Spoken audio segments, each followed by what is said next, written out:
गरुड़ पुराण सरल हिंदी में।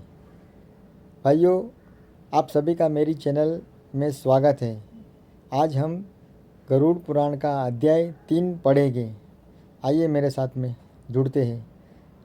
शांताकारं भुजगशयनं पद्मनाभं सुरेशं विश्व आधारं गगनसदृशं मेघवर्णं शुभांगं लक्ष्मीकान्तं कमलनयनं योगभिर्यानगम्यं वन्दे विष्णु भवभयहरं सर्वलोकैकनाथम्। ओम गुरुर्ब्रह्मा गुरुर्विष्णु गुरुदेवो महेश्वरा गुरु साक्षात् परब्रह्म तस्मै श्री गुरुवे नमः। गरुड़ पुराण अध्याय 3 यम यातना वर्णन।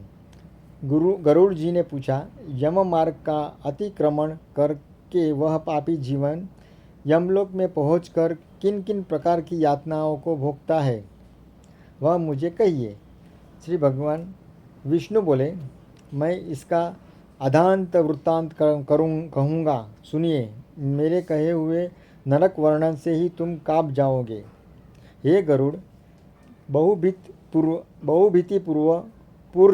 बहुभीतिपुर से आगे 44 योजन के विस्तार का बड़ा भारी धर्मराज का पुर है। यमपुर में पहुंचकर जीवन हाहाकार पूर्वक चिल्लाता है। उसके चिल्लाने को सुनकर यमपुर में रहने वाले जाकर धर्मध्वज नाम के द्वारपाल से कहते हैं कि जो सर्वदा वहाँ रहता है वह धर्मराज चित्रगुप्त से उस जीव के सब शुभ अशुभ कर्मों को कहता है। इसके पश्चात चित्रगुप्त जाकर उस प्राणी के शुभ अशुभ कर्मों को धर्मराज से निवेदन करते हैं। हे गरुड़, जो नास्तिक है, सदा पाप कर्म में लगे रहते हैं, धर्मराज उन्हें भली भांति जानते हैं। इस पर भी उनके पापों को चित्रगुप्त से पूछते हैं। फिर चित्रगुप्त सब कुछ जानते हुए भी मनुष्य के पापों को श्रवण से पूछते हैं। श्रवण लोग ब्रह्मा के पुत्र हैं और स्वर्ग भूमि पाताल में विहार करने वाले हैं, और उनको दूर से सुनने और दूर से देखने का विशेष ज्ञान है। उनकी स्त्रियां भी उन्हीं के समान दूर तक देखने और सुनने वाली होती है, परंतु उनके नाम अलग अलग हैं। स्त्रियों के जितने काम हैं उनको वे सब अच्छी तरह जानती है। वे सब श्रावणी मनुष्य के छिपे हुए कर्म, प्रकट किए कर्मों, कही हुई बातें और किए हुए कर्मों के तत्व को जानते हैं। वे सब चित्रगुप्त से कह देते हैं। धर्मराज के दूत मनुष्यों के मन, वचन और शरीर से किए शुभ अशुभ संपूर्ण कर्मों को भली भांति जानते हैं। सत्य बोलने वाले श्रवण लोग मनुष्य और देवताओं के सभी कर्मों को जानने की शक्ति रखते हैं। सबको वे धर्मराज से कह देते हैं। व्रत, दान तथा सत्य आदि व्यवहारों से जो मनुष्य उनको प्रसन्न करते हैं, उनके लिए वे स्वर्ग और मोक्ष को देने वाले हैं। वे सत्यवादी श्रवण पापियों के पाप कर्म को जानकर धर्मराज के सामने कहकर पापियों को दुखदायी होते हैं।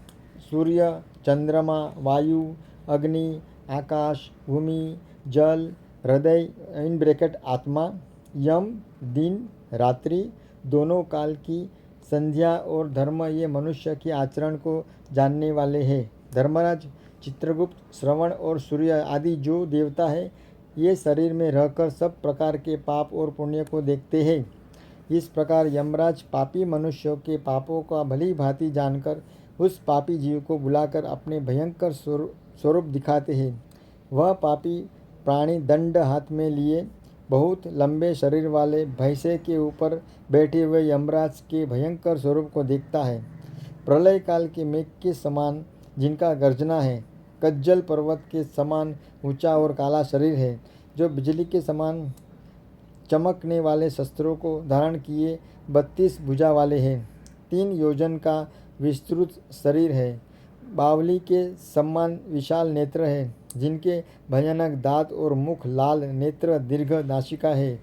काल, ज्वर, व्याधि आदि की सेना से सहित मंत्री चित्रगुप्त भी भयानक आकृति के हैं और इनके साथ यमराज के समान आकृति वाले यमदूत लोग भी अत्यंत गर्जन करते हैं। उन यमराज को देख भयभीत होकर वह पापी प्रेत हाय हाय कहकर पुकारता है और दान धर्म करने से वह पापी जीव पुनः चिल्लाता है। ऐसे चिल्लाते और अपने कर्मों को सोचकर पछताते उस जीवन से चित्रगुप्त जी यमराज की आज्ञा सुनाते हैं कि अरे पापियों मूर्खों, तुम लोगों ने अभिमान से प्रमत्त होकर जो क्यों पाप को इकट्ठा किया है, काम क्रोध और पापियों की संगत से उपार्जित इस दुख देने वाले पाप को तुम क्यों किया है। पहले बड़े हर्ष से पाप कर्म किया है, अब वैसे ही हर्षित होकर यातना भी भोगनी चाहिए। अब तुम क्यों दुखी होते हो? तुम्हारे किए हुए पाप ही तुम्हारी दुख के कारण हैं। इसमें कुछ धोखा नहीं किया जाता। मूर्ख या पंडित में, प्रबल निर्बल में, दरिद्र धनवान में यमराज समान वर्ताव करते हैं। चित्रगुप्त के वचन को सुनकर पापी जीव अपने कर्मों को सोचता हुआ मौन होकर निश्चल हो जाता है। धर्मराज भी चोर की तरह ही निश्चल बैठे उस प्राणी को देखकर उसके किए शुभाशुभ कर्मों के योग दंड की आज्ञा उनको देते हैं। उसके उपरांत वे निर्दय दूत ताड़ना देकर कहते हैं कि हे पापी निर्दय, तू घोर और भयंकर नरक को जा। यमराज की आज्ञा पाकर प्रचंड चंड आदि दूत उन सब पापियों को एक फंदे में बांधकर नरक की ओर ले जाते हैं। वहाँ चलती हुई अग्नि के समान महाविशाल एक वृक्ष है। उसका विस्तार 5 योजन का है। 1 योजन उनकी ऊंचाई है। उस वृक्ष की डाली में नीचे को मुख करके उस पापी प्राणी को सिकड़ बांधकर ताड़ना देते हैं। उस वृक्ष में बंधा हुआ जलता हुआ जीव रोता है, परंतु वहाँ उसकी रक्षा करने वाला कोई नहीं रहता। उस सैमेल के वृक्ष में अनेक पापी लटके हुए यातना भोग रहे हैं और क्षुधा तृष्णा से पीड़ित होते हुए यमदूतों द्वारा ताड़ित किया जाते हैं। तब सहायकहीन वे पापी दूतों के हाथ जोड़कर कहते हैं कि हे दूतों, हमारे अपराध को क्षमा करो। इस प्रकार कहने पर भी उन पापियों को लोह की लाठी, मुदगर, तोमर, गदा और भाला तथा मुसल आदि से यमदूत मारते हैं। इस प्रकार मारने से जीव मूर्छित हो जाते हैं। उनको इस प्रकार मूर्छित देखकर यमदूत इस प्रकार कहते हैं, हे पापी दुराचारी, हे अत्याचारी, तुमने ऐसे दुष्ट कर्मों को क्यों किया है। प्यासे को जल पिलाना, भूखे को अन्न देना आदि सरल काम तूने क्यों नहीं किया है। आधा ग्रास भी तूने कभी कुत्ता और कौवों को बलि रूप में नहीं दिया। न तो तूने घर पर आए हुए अतिथि का सत्कार और न पितरों का तर्पण किया है। हे जीव, अपनी यातना छुड़ाने के लिए न तो तूने कभी यमराज तथा चित्रगुप्त का ध्यान किया है और न कभी इन मंत्रों का जप किया है। न तो तूने कोई तीर्थ किया है, न देवताओं का पूजन किया है। गृहस्थाश्रम में रहते हुए भी कभी अन्नदान नहीं किया, जिससे तेरी यातना न हो। न तो तूने साधुओं की सेवा की, इससे अपने कर्मों के फल को भोग, जिस कारण तूने अधर्म को ही संचित किया है। इसलिए यमराज की आज्ञा से दंड भोगो। हरि भगवान ही अपराध की क्षमा करने वाले हैं। हम लोग तो मात्र उनकी आज्ञा लेकर दंड देने वाले हैं। ऐसा कर कर वे निर्दय होकर ताड़ना करते हैं। जलते हुए अंगार के सुदस ताड़ना करने से वे जीव नीचे गिर जाते हैं। उनके गिरने से पत्तों द्वारा शरीर कट जाता है और उन जीवों का वृक्ष के नीचे रहने वाले कुत्ते खाते हैं। इससे वे पापी रोते हैं। रोते हुए उस जीव के मुख में धूलि भरकर रस्सियों में बांधकर मुदगरों से मारते और सूलों से ताड़ना देते हैं। इसके बाद जैसे काष्ठ चीरा जाता है, वैसे किसी पापी को आरा से चीरकर 2 भाग किए जाते हैं। कोई पृथ्वी में लिटाकर कुल्हाड़ियों से टुकड़े टुकड़े किया जाते हैं। किसी का आधा शरीर जमीन में गाड़कर उसके माथे में तीर से मारते हैं। किसी को कोल्हू में डालकर उख के समान पेरते हैं। कोई जलते हुए अंगार सहित अधजली लकड़ियों को चारों ओर से इकट्ठा करके लोहे के गोले के समान तपाए जाते हैं। किसी को खोलते हुए घी के कहाड़े में, किसी को तप्त तेल के कहाड़े में डालकर बड़ा के समान इधर उधर चलाते हैं। कोई मार्ग में मतवाले हाथी के आगे डाल दिए जाते हैं, कोई हाथ पांव बांधकर नीचे को लटकाए जाते हैं, कोई कुएं में गिराए जाते हैं, कोई पर्वत से गिराए जाते हैं, कोई कीड़ों के से कटवाए जाते हैं। ब्रज के समान कठोर चोंच वाले मांस को चाहने वाले गिद्ध और काग आदि चोंचों से शरीर को नोचते हैं। आँखों में ठोकर मारते तथा मुंह के मांस को चोंच से काटते हैं। कोई अपने ऋण को मांगता है, अब तुमको मैंने यमलोक में देखा है, तुमने मेरा धन खाया है। नरक में ऐसा झगड़ा करने वाले पापियों के मांस को सड़ासी से काट कर यमदूत लोग उन्हें मांगने वालों को देते हैं। यम के दूत इस प्रकार उन पापियों को ताड़ना देख कर यम की आज्ञा से अंधता,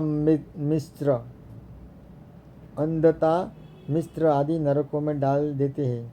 नरकों में तो उनके अनेक प्रकार के दुख भोगने ही पड़ते हैं, परंतु उस सैमेल वृक्ष के नीचे जो ताड़ना दी जाती है वह मुख से कहते नहीं बनती। हे गरुड़, 84 लाख नरक है। उनमें से अत्यंत घोर और कष्ट देने वाले 21 मुख्य है। इनके नाम ये हैं: 1. तामिस्त्र, 2. लोहशंकु, 3. महारोरव, 4. शाल्मली, 5. रौरव, 6. कड़मल, 7. कालसूत्रक, 8. पुतिमृतिक, 9. संधात, 10. लोहितोद, 11. शविश, 12. सप्रतापन, 13. महानीरय, 14. कालोल, 15. संजीवन, 16. महापथ, 17. अविची, 18. अंधता मिस्त्र, 19. कुंभी परख, 20. संप्राप्तपन, 21. एकतापन। इन 21 नरकों में अनेक प्रकार की पीड़ा भोगनी पड़ती है। ये नरक अनेक प्रकार के पापों के फल देने वाले हैं। इन सभी में यमदूत निवास करते हैं। इन नरकों में पड़े अज्ञानी, पापी, अधर्मी और नरकों की यातना को कल्पांत तक भोगते हैं। जो तामसी, अंधतामिस्र और रौरवादिक जितने नरक हैं, उनका भोग स्त्री पुरुष के संयोग वाले पाप से भोगना पड़ता है। इस प्रकार कुटुंबियों का पालन करने वाले, कुटुंब का पालन न कर अपना पेट भरने वाले पापी इस लोक में कुटुंब और देह दोनों को छोड़कर परलोक में जाकर इस प्रकार यातना द्वारा पाप का फल भोगते हैं। भोगने वाला शरीर यही छोड़कर द्रोह रूपी पाप का संबल लेकर अंधकार स्वरूप अंधतम नरक को जाते हैं। जो केवल अधर्म ही से कुटुंब पालन को उद्यत रहते हैं, वे जीव घोर अंधकार के स्थान अंधता मिस्र नरक को जाते हैं। जिसको मनुष्यलोक में जन्म मिलता है वह पहले यातना को भोगकर फिर पवित्र भूलोक में आते हैं। यहाँ पर हमारा 3य अध्याय समाप्त होता है।